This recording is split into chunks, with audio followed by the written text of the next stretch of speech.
उत्कृष्ट निवेदक, सुप्रसिद्ध लेखक, अनवाणीकार अंकुश गाजरे यांच्या अनवाणी या आत्मकथनातील एक भाग. गुढीपाडव्याचा दिवस. सगळ्यांच्या दारामध्ये गुढ्या उभारल्या होत्या, पण आमच्या दारात अजून गुढी उभारली नव्हती.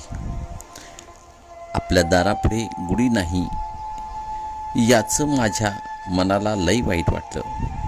मी होऊनच आईला बोललो, आय, आपल्या दारात गुढी का उभारली नाही ग? आई म्हणाली, अरे हार आणाय पैसे नाहीत र. माझ्या खुरपणाचा पगार 8 वाजता येतोया, मग आपण गुढी उभारूया. मी आपली मान हलवली, गप बसलो.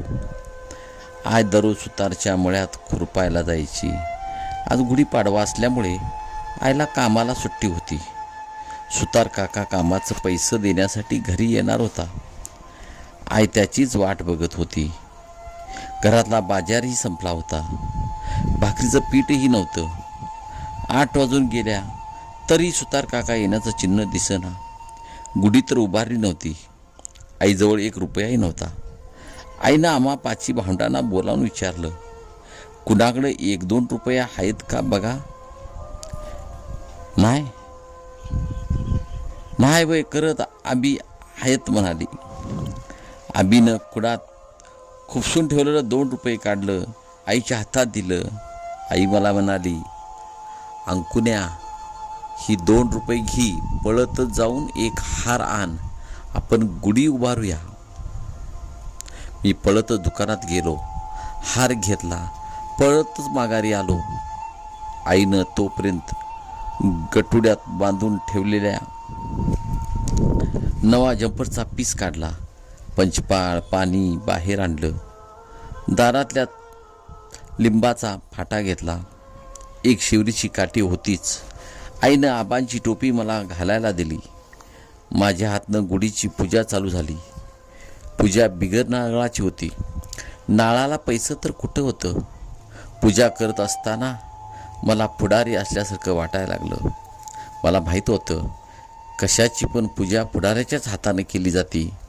मी आपलं काठीला हळद कुंकू लावलं. शिवरीच्या वरच्या टोकाला लिंबाचा फाटा बांधला. तांब्या अडकवला. हार घातला. काठी उभी केली आणि बांधली. गुढीच्या पाया पडलो.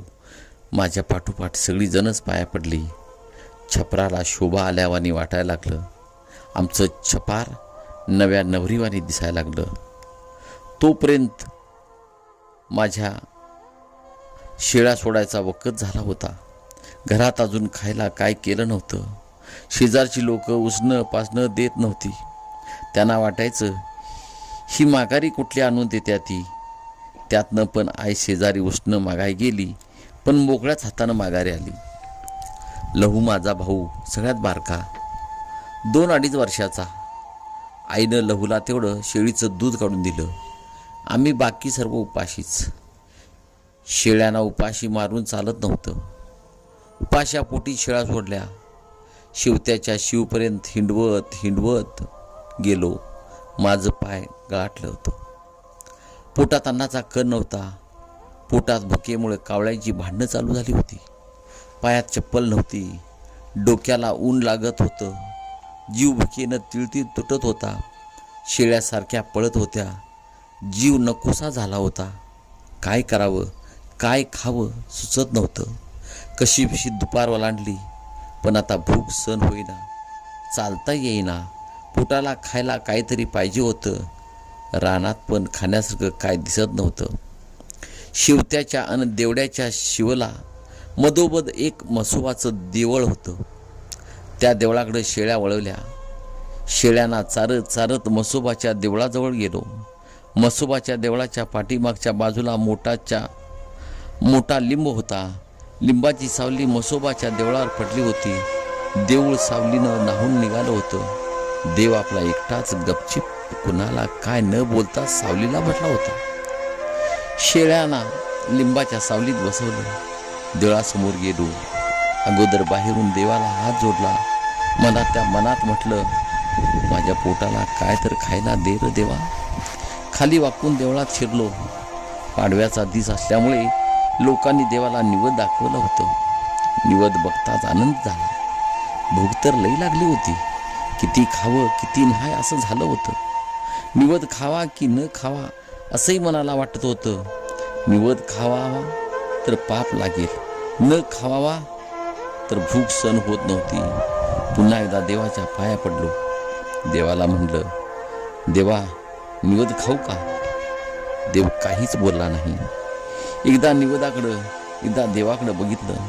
निवदावर थोडा गुळाचा खडा होता. त्यावर 10-12 मुंगळं होतं. मुंगळ्यांनी एवढ्या थोड्या गुळासाठी गर्दी केली होती. गुळ खाण्यासाठी बहुतेक त्यांच्यात स्पर्धाच लागली होती. देव आपला निवांत बघत बसला होता. एक नाही का दोन नाही. पुन्हा अजून एकदा देवाला म्हटलं, देवा निवद खाऊ का? तरी पण देव गप्पच. धाडसानं निवद उचलला. त्यावरचं मुंगळं झाडलं. मुंगळं पटापट खाली पाडलं. निवदावर ताशा मारायला सुरुवात केली. निवद तोंडात जात होतं. नजर देवाकडे होती. देव माझ्याकडे बघत असेल म्हणून मी पुन्हा नजर बाजूला हटवत होतो. 5-6 निवद होतं तेवढं खाल्लं. देवाला उपाशी ठेवलं. देव काहीच बोलला नाही. अजून एकदा देवाच्या पाया पडलो. मनातल्या मनात म्हणलं, माफ कर बरं का देवा. देवळाच्या बाहेर येताना माझी नजर त्या गुळाच्या खड्यावर गेली. मुंगळ्याने अजून गर्दी केली होती. हातानंच मुंगळ्यांना बाजूला केलं. मुंगळं बाजूला सरलं. गुळाचा खडा उचलला, तोंडात टाकला. देवाकडे बघत बघत देवळाच्या बाहेर गेलो. मुंगळं पण मी उपाशी ठेवलं. माझं मीच तोंड गॉड केलं. पोट अजून शांत झालं नव्हतं. उलट भडकलं होतं. मन विचार करत होतं, अजून काय बरं खावं. विचार करता करता डोक्यात कल्पना आली, शेळीचं दूध काढून प्यावं. पण कशात काढायचा हा मोठा प्रश्न. लगेच दुसरी कल्पना सुचली. देवळाच्या बाजूला पडलेल्या नाळाच्या कवचाला दूध काढावं. लगेचच नाळाचं कवचाल घेतलं. शर्टानं पुसलं. त्या कवचाला एक बारकं बुळूक होतं. त्या बुळकावर बोट धरलं. शेळीला उठवलं. शेळीच्या थानातलं चळाळा दूध काढलं. कवचाल भरलं. कवचाल उचलून तोंडाला वर धरलं. बुळकावरचं बोट काढलं. मोठीच्या मोठी धार लागली. घटाटात दूध ढोसलं. अजून 2 कवचाल भरून दूध काढलं. सगळं दूध ढोसलं. मन शांत झालं. सूर्य मावळतीकडे सरकत होता. आपोआपच शेळा घराच्या वाटेला लागल्या. बहुतेक शेळ्यांना आपल्या बाळाची आठवण झाली असावी. शेळ्या एका मागोमाग सरसर चालत होत्या. दुसरी ही जनावरं घराच्या दिशेनं चालत होती. शेतात गेलेल्या बायका डोक्यावर वैरणी घेऊन घराकडे चालल्या होत्या. आकाशातून पक्षी घराकडे जात असताना दिसत होते. बाळाला पाजण्याच्या उडीने शेळ्यांनी पावलं जोरात पडत होती. पावलांनी वाटेवरचा फुपटा उडत होता. मध्येच एखादी शेळी लेंड्या टाकत चालत होती, तर दुसरी वाटेवर मुताचा सडा घालत होती. सूर्य मावळला होता. कडूसं पडायला लागलं होतं. कडूसं पडायच्या सुमारास शेळ्या घरी पोचल्या. पळत पळत जाऊन शेळ्या आपल्या पिलांना पाजू लागल्या. कोकरं पॉट भरून दूध प्याली. शेळ्यांना बांधण्यासाठी दारासमोरच्या लिंबाच्या झाडाखाली 3 मेका ठोकल्या होत्या. मेकला पातळाची दावी करून बांधली होती. लिंबाचं झाड हे शेळ्यांचं घर होतं.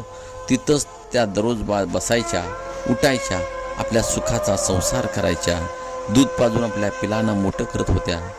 शेळ्या 3च असल्यामुळे अर्धी पाठीच लेंड्या पडायच्या. मूत झिरपून जायचं. सकाळी 5 मिनिटात शेळ्यांची झाडलोट व्हायची. आज शेळ्या आपापल्या मेकापाशी जाऊन उभ्या राहिल्या होत्या. शेळ्यांना त्यांच्या दाव्यांना बांधलं. शेळ्या बांधत असताना मनामध्ये विचार घोळत होता, आईनं पोळ्या बनवल्या असतील. मस्तपैकी पोळ्यावर ताव मारायचा, निवांत झोपायचं. पण तसं काय नव्हतं. पोळ्या काय, अजून भाकर पण केली नव्हती. सगळेजण उपाशी होते. आई सकाळपासून 2 वेळा सुतार काकांच्या घरनं जाऊन आली होती, पण सुतार काका कुठं गायब झाला होता कुणास ठाऊक. आबा तर घरी नव्हतं. मला तर भूक लागली होती. सगळीजण गपचीप बसली होती. मी घरी यायच्या अगोदरच गुढीचा हार काढून खाल्ला होता. मी कुणाला काहीच बोललो नाही. शेजारील काकांच्या घरातून पोळ्यांचा वास नाकात घुमघुमत होता. मनामध्ये विचार आला, आपण काय पाप केला असेल बरं? आपल्याला उपाशी राहावं लागतंय. आज लोक किती खुशीत आहेत ती. आपण का असं?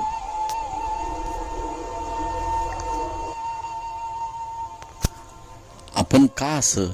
कितीतरी मनामध्ये प्रश्न येऊन गेलं. माझे मित्र दीपक, अण्णा, सागर पोळ्या खाऊन खुशीत होते. मी मात्र दिवसभर शेळ्या राखून उपाशी होतो. पोळ्या सोडा भाकर पण नव्हती. कोणत्या जन्माचं पाप होतं कोण जाणं. विचार करत करत घरात गेलो. वाकळ घेतली, हातरली, वाकळावर अंग टाकलं. लहू पण माझ्या जवळून झोपला. पोटात अन्न नसल्यामुळे डोळे मिटत नव्हतं. एकदम माझी नजर छपराच्या आड्यावर गेली. आड्याला 4-5 मक्याची कणसं बांधलेली होती. आय बाहेर काय तर करत होती. आईला हाक मारली. आय लगेच घरात आली.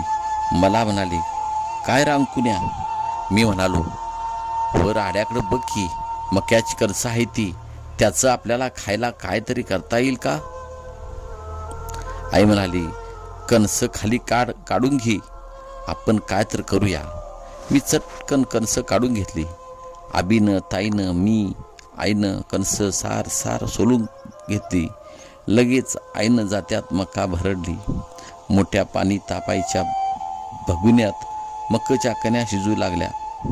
कण्या शिजताना रटारटा आवाज यायला लागला. त्यात थोडं मीठ टाकलं. कण्या शिजल्यावर भाकरी करायच्या परातीत सगळ्या कण्या वाचल्या, पळीनं पसरल्या. कण्याची वाफ वर जायला लागली. आईनं चिमणीची वात मोठी केली. चिमणी एका डब्यात ठेवली. आम्हाला 5 भांडांना परातीच्या कडेनं गोल बसवलं. आम्ही सगळी जण सकाळपासून उपाशी असल्यामुळे मागचा पुढचा विचार न करता कण्यावर तुटून पडलो. पोट भरून कण्या खाल्ल्या. शेवटी तर बोटं चाटून कण्या पुसून खाल्ल्या. सगळ्या कण्या खाऊन झाल्यावर माझ्या लक्षात आलं की आईला कण्या राहिल्या नव्हत्या. मनातून मला माझाच राग आला. माझं मन कितीतरी वेळ विचार करत होतं, आईला खायला काय तरी द्यावं, पण देता आलं नाही. रात्रभर झोपेत तोच विचार होता. मन आतल्या आत रडत होतं. दुसऱ्या दिवशी शनिवार होता. आईनं मागचा पुढचा विचार न करता 3 शेळ्यातली 1 शेळी विकण्याचा निर्णय घेतला. सकाळी आईनं लवकर उठून आवरलं. मेकची शेळी सोडली. कोकराला बरोबर घेतलं. सगळ्यात चांगली जाणती शेळ होती तीच शेळी आई घेऊन भंडी शेगावच्या बाजारात गेली. ती शेळी रानात कधी पळत नव्हती, कधी मला ताप पण देत नव्हती. गुणी शेळी होती. शेळी नेताना माझ्या मनाला लई वाईट वाटलं. आता फक्त 2च शेळ्या, 2च कोकरं राहिली होती. राहिलेल्या 2 पण शेळ्या उंडग्या होत्या. संध्याकाळी आई शेळी विकून आली. येताना बाजार आणला. कसं बसं आपलं घर चालत होतं.